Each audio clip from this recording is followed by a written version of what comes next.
কিন্তু আমাদের নবীর বেলায় আল্লাহ বলেন, নবী ওমা আরসালনাকা ইল্লা কাফাতাল লিন্নাসি বাশীরা ওয়া নাযীরা।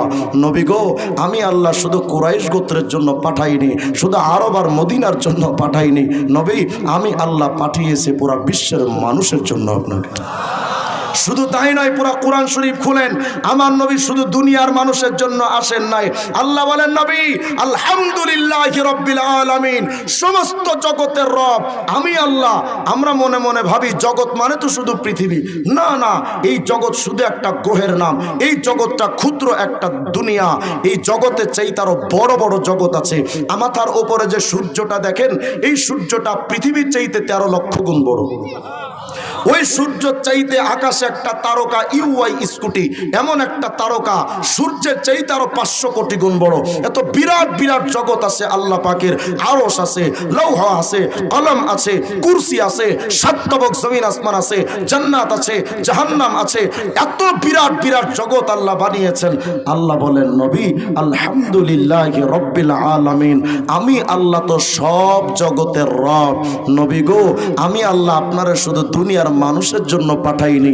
ওমা আরসালনাকা ইল্লা রাহমাতাল লিল আলামিন। নবী, আমি আল্লাহ যেই যেই জগতের রব, আপনি মুহাম্মদ সেই জগতের রহমত। এমন এক দামি নবী আপনাকে আমাকে দিলেন। আজকে ওই নবীকে নিয়ে কটূক্তি করে নাস্তিক আসাদ নূরেরা, ওই নবীকে নিয়ে কটূক্তি করে নাস্তিকবাদ, নাস্তিক মুফাসসির ইসলামরা, নবীকে নিয়ে কটূক্তি করে ফ্রান্সের ম্যাক্রো নামক কুলাঙ্গারেরা। কিন্তু আল্লাহ বলেন, নবী, পুরা বিশ্ব যদি আপনাকে অপমান করতে চায়, পুরা বিশ্ব যদি আপনাকে নিয়ে সমালোচনা করতে চায়, আমি আল্লাহ কি সিদ্ধান্ত দিয়েছি মুহাম্মদ তুমি জানো? ইন্না নাহনু নাযালনা যিকরা ওয়া ইন্না লাহু লাহাফিজুন। কোরআন হেফাজতের জিম্মাদার তো আমি আল্লাহ। কোরআন হেফাজত আমি করব, নাজিল করেছি আমি, হেফাজতে জিম্মাদার আমি। কারণ কোরআন আমার কালামুল্লাহ। মুহাম্মদ, কোরআন আমার কালামুল্লাহ, আর তুমি আমার হাবিবুল্লাহ। কোরআনের হেফাজতে জিম্মাদার যেমন আমি আল্লাহ, ও রাফা'না লাকা যিকরাক, হাবিবুল্লাহর সম্মান হেফাজতের জিম্মাদারও আমি আল্লাহ। সারা দুনিয়ার মানুষ যদি নবীকে অপমান করতে চায়, আমার নবীর এক চুল পরিমাণ ক্ষতি হবে না।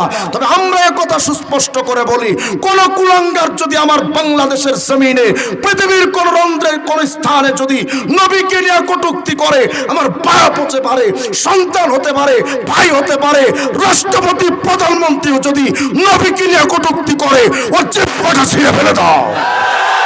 আমার নবীকে,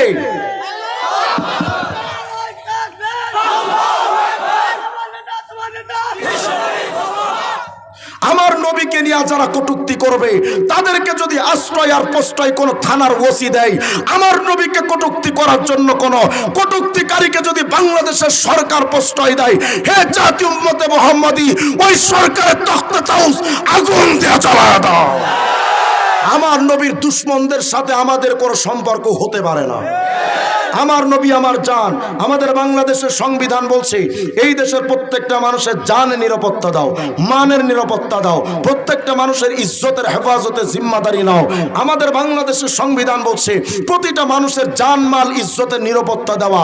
এই যদি হয়, তাহলে আমি এটা দাবি করতে পারি, 18 কোটি মানুষের যে ইজ্জত, আমার নবীর ইজ্জত তার চেয়ে কোটি গুণ বেশি। সুতরাং আমার মতো চুনোপুটির ইজ্জতের জিম্মাদারি নেওয়ার জন্য বাংলাদেশের সংবিধানে যদি আইন প্রণয়ন হয়, আজকে বাংলাদেশের সরকারকে সিদ্ধান্ত নিতে হবে, পৃথিবীর শ্রেষ্ঠ মানব মুহাম্মদের ইজ্জতের উপর আঘাত যদি আসে, তার মৃত্যুদণ্ডের আইন তুলে দেওয়া দরকার।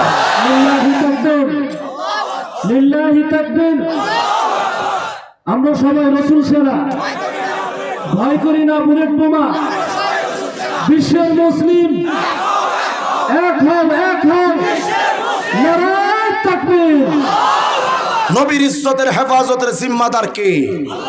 আল্লাহ যেমন নবীর ইজ্জতের হেফাজত করনেওয়ালা, ঠিক তেমনই ভাবে আল্লাহ নবীর প্রেমিকদের ইজ্জতের হেফাজত করনেওয়ালা। 2013 সালে আমরা গেলাম শাপলার চত্বরে। কেন গিয়েছিলাম? কোন সরকারকে উত্থান করা, কোন সরকারকে পতন করা, আল্লাহর কসম এটা আমাদের মাকসাদ ছিল না। আমাদের উদ্দেশ্য ছিল শাহবাগের চত্বরে নাস্তিক্যবাদ আমার নবীর নিয়ে কটূক্তি করবে, ওটা বন্ধ করা, এটা আমাদের মূল টার্গেট ছিল। আফসোস আর দুর্ভাগ্য এই জাতির জন্য অবৈধ সরকার স্বৈরাচার শেখ হাসিনা আমাদের সেই আন্দোলনকে পণ্ড করে দিয়েছিল। লক্ষ লক্ষ আলেমদের বুকে পিস্তল দিয়ে, রাইফেল দিয়ে তাক করে রেখেছিল, শত শত আলেমকে শহীদ করেছিল, হাজার হাজার আলেমের শরীর রক্ত ঝরিয়েছিল। মিথ্যাবাদী শেখ হাসিনা বলেছিল হেফাজতে হুজুররা রং মেখে শুয়েছিল। নাউজুবিল্লাহ, আসতে বলেন আপনারা। এর মতো মিথ্যুক, এর মতো মিথ্যাবাদী আর বাংলাদেশের দ্বিতীয়টা হতে পারে না। মানুষের নবী প্রেমিকদের রক্তের সাথে যারা তামাশা করেছে, আজ তোমরা বাংলাদেশে নাই, বাংলাদেশে চট করে ঢুকতে চাও তো আসো, আমরা জুতা রেডি করে রেখেছি। বাংলাদেশের নবী বিদ্বেষীরা ঢুকবে, এক একটার জীবন্ত কবর দেওয়া দরকার। আমাদের হাতে হাত কড়া লাগিয়েছিলে, 2 বার আমি গ্রেফতার হয়েছি, আমাকে একবার গুম করে দেওয়া হয়েছে, 2 বার কোথায় ছিলাম, 2 দিন আমি কোথায় ছিলাম আমি নিজেও জানতাম না। 2.5 মাস ককটেল বিস্ফোরণ মামলা খেয়েছি। 2013 সালে শাপলা চত্বরে আমাদের আলেমদের নিয়ে ইতিহাস করে তারা রসিকতা ঠাট্টা করেছিল। তারা আমাদেরকে বলেছিল, অবৈধ এক মন্ত্রী দাবি করেছিল কোথায় হেফাজতি হুজুররা, 10 মিনিটে তো শাপলা চত্বর খালি। অস্ত্রের ঝনঝনানি দিয়ে আমাদের বুক ঝাঁঝরা করে দিয়ে তারা অট্ট হাসি হেসে মিডিয়ার সামনে বলেছিল হেফাজতি হুজুররা কই, 10 মিনিটে তো শাপলা চত্বর খালি, 10 মিনিটে তো ময়দান খালি, কই নবী প্রেমিকরা নাই, সব তো হারিয়ে গেছে। এই প্রশ্নের জবাব দেওয়ার জন্য আমরা 10 বছর অপেক্ষা করেছিলাম। আজকে তোমরা সেই দিনের প্রশ্নের জবাব আজ আমি তোমাদেরকে দিচ্ছি। তোমরা বলেছিলে হেফাজতি হুজুররা কই, সেই নবী প্রেমিকরা কই। আজ আমি তোমাদের কাছে প্রশ্ন করি, তোমাদের কাছে